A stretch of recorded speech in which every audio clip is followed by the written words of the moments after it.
नमस्कार दोस्तों, आज हम पढ़ने वाले हैं क्लास 10th इतिहास का सबसे महत्वपूर्ण चैप्टर जिसका नाम है भारत में राष्ट्रवाद।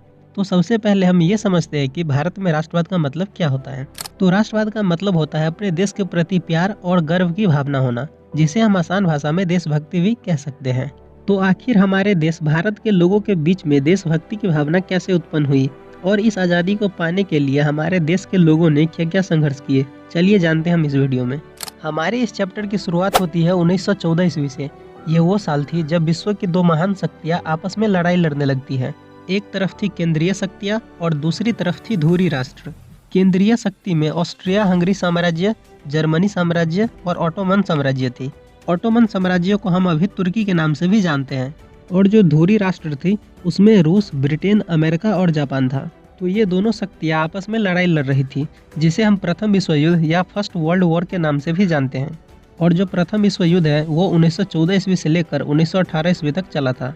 अब देखो यार, आप यहाँ पर गौर से देखो तो आपको एक देश दिखाई देगा, ब्रिटेन मतलब कि इंग्लैंड, जिसने हमारे देश भारत पर कब्जा किया था और भारत लगभग 200 सालों तक अंग्रेजों का गुलाम रहा था। हमारे भारत का प्रथम विश्व युद्ध से डायरेक्टली कोई कनेक्शन नहीं था, लेकिन इनडायरेक्टली कनेक्शन था, क्योंकि इस लड़ाई में ब्रिटेन भी लड़ रहा था और ब्रिटेन ने पूरे भारत को गुलाम बना रखा था, जिसके वजह से प्रथम विश्व युद्ध का प्रभाव भारत पर भी पड़ रहा था। क्योंकि इस युद्ध को इंग्लैंड जीतना चाहता था, जिसके कारण इंग्लैंड के रक्षा संबंधी खर्चे भी बढ़ गए और इस खर्चे को पूरा करने के लिए इंग्लैंड ने भारत में टैक्स बढ़ा दिए। अंग्रेजी सरकार ने कस्टम ड्यूटी और इनकम टैक्स को बढ़ा दिया, जिसके कारण चीजें महंगी हो गई।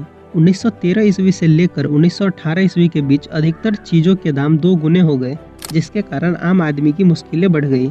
लेकिन बात यहाँ नहीं रुकी। जब भी अंग्रेजों को सैनिकों की जरूरत होती थी तो भारतीय लोगों को जबरदस्ती सेना में भर्ती करते थे और उनसे युद्ध लड़वाते थे, जिसके कारण भारत के लोगों में गुस्सा था और ये गुस्सा धीरे धीरे अंग्रेजों के खिलाफ बढ़ता चला गया और भारत के लोगों के मन में अब राष्ट्रवाद की भावना उत्पन्न होने लगी थी। लेकिन इन सब के बीच में भारत में एक और मुसीबत आ गई।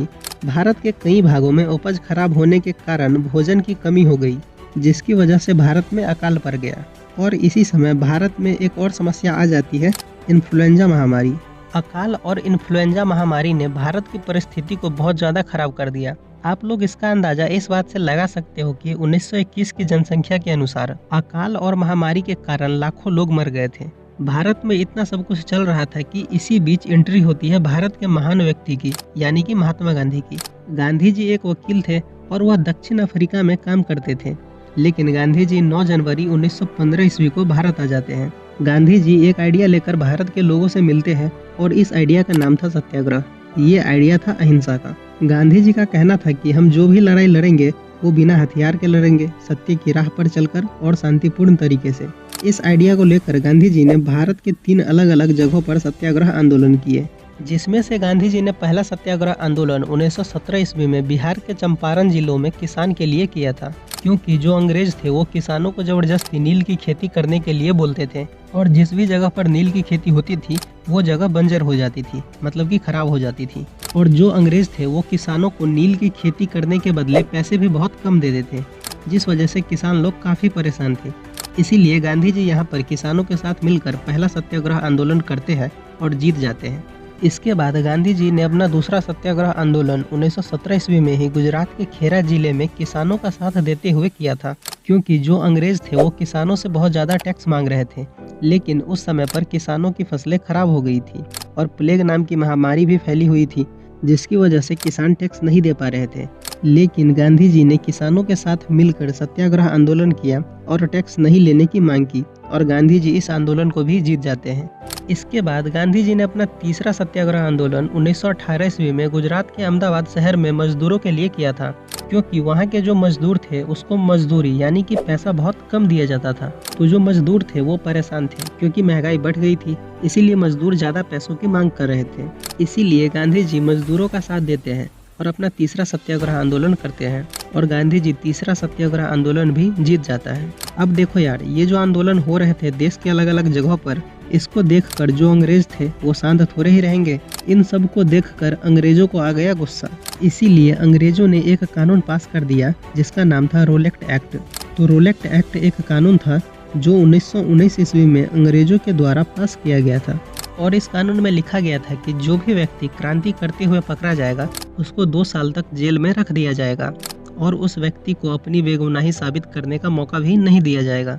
ये कानून भारतीय लोगों के लिए इतना ज़्यादा खराब था कि इस कानून को काला कानून भी कहा जाता है। अब जो अंग्रेज था उसको किसी पर भी शक होता था तो उसको सीधा 2 सालों के लिए जेल में डाल देते थे, चाहे वो आम नागरिक हो या कोई नेता हो। तो इन सब को देखते हुए गांधी जी रोलेक्ट एक्ट के विरोध में सत्याग्रह आंदोलन शुरू करते हैं, जिसे रोलेक्ट सत्याग्रह कहा जाता है। और ये जो सत्याग्रह था वो पूरे भारत में शुरू हुआ। तो इस आंदोलन को गांधी जी 6 अप्रैल को शुरू करते हैं और कहते हैं कि हम 6 अप्रैल को पूरे देश में हड़ताल करेंगे, वो भी शांतिपूर्ण तरीके से। तो गांधी जी के कहने पर 6 अप्रैल को पूरे भारत में हड़ताल शुरू हो जाती है। इन सब को देखकर अंग्रेजों के मन में डर बैठ जाता है कि हमारी कानून व्यवस्था खराब न हो जाए। इसीलिए अंग्रेज पॉलिटिशियन लीडर को पकड़ना शुरू कर देती है और पंजाब के अमृतसर में बहुत सारे लोकल लीडर्स को पकड़कर जेल में बंद कर देते हैं और गांधी जी को दिल्ली जाने से रोक दिया जाता है। और 10 अप्रैल को जो अंग्रेज होता है वो अमृतसर में एक शांतिपूर्ण जुलूस पर गोली चला देती है, जिस वजह से लोगों को बहुत गुस्सा आ जाता है और वह बैंक, डाकघर और रेलवे स्टेशन पर हमला कर देते हैं, जिस वजह से परिस्थिति बहुत ज़्यादा खराब होने लगती है। तो इन सब को देखते हुए अंग्रेज सरकार मार्शल लॉ लगा देती है। मार्शल लॉ का मतलब होता है सैनिक शासन। मार्शल लॉ लगने के बाद पूरी पावर मिलिट्री के पास चली जाती है और उस समय मिलिट्री की जो कमांड थी वो थी जनरल डायर के पास। अब देखो यार, 13 अप्रैल का दिन था। उस दिन बहुत सारे लोग जालियांवाला बाग, जो कि अमृतसर में है, वहाँ पर इकट्ठे होते हैं। इस बाग में बैसाखी का मेला लगा होता है, तो ज़्यादातर लोग बैसाखी का मेला देखने के लिए आए होते हैं। ये लोग मासूम थे, इन्हें नहीं पता था कि मार्शल लॉ लगा हुआ है। तो ये बहुत सारे लोग निश्चिंत होकर बैसाखी का मेला देख रहे थे। पर इस बाग में कुछ ऐसे भी लोग थे जो रोलेक्ट एक्ट के विरोध में आंदोलन कर रहे थे। तो जब जनरल डायर को ये सब पता चला कि जलियांवाला बाग में बहुत सारे लोग इकट्ठे हुए हैं, तो वो अपनी मिलिट्री के साथ आता है और बाग के दरवाजे को बंद करवाकर लोगों के ऊपर अंधाधुंध गोली चलवा देते हैं, जिस वजह से बहुत सारे लोगों की जान चली जाती है। इस घटना को ही जलियांवाला बाग हत्याकांड कहते हैं। इस घटना ने पूरे देश को हिलाकर रख दिया था। बहुत सारे लोग सड़कों पर आकर हड़ताल करने लगते हैं, जनता और पुलिस के बीच में झड़प होने लगती है, लोग सरकारी भवनों पर हमला कर देते हैं। गांधी जी कभी नहीं चाहते थे कि लड़ाई दंगे हो। ये सब देखकर गांधी जी को बहुत बुरा लगता है और वह रोलेक्ट सत्याग्रह को बंद करा देते हैं और अपना आंदोलन वापस ले लेते हैं। तो इसके आगे का हम अगले वीडियो में पढ़ेंगे। आई होप आपको ये वीडियो पसंद आई होगी। पसंद आई है तो वीडियो को लाइक कर दीजिए, एक प्यारा सा कमेंट कर दीजिए और चैनल को सब्सक्राइब भी कर दो यार। मिलते हैं हम अगले वीडियो में, तब तक के लिए bye bye and take care.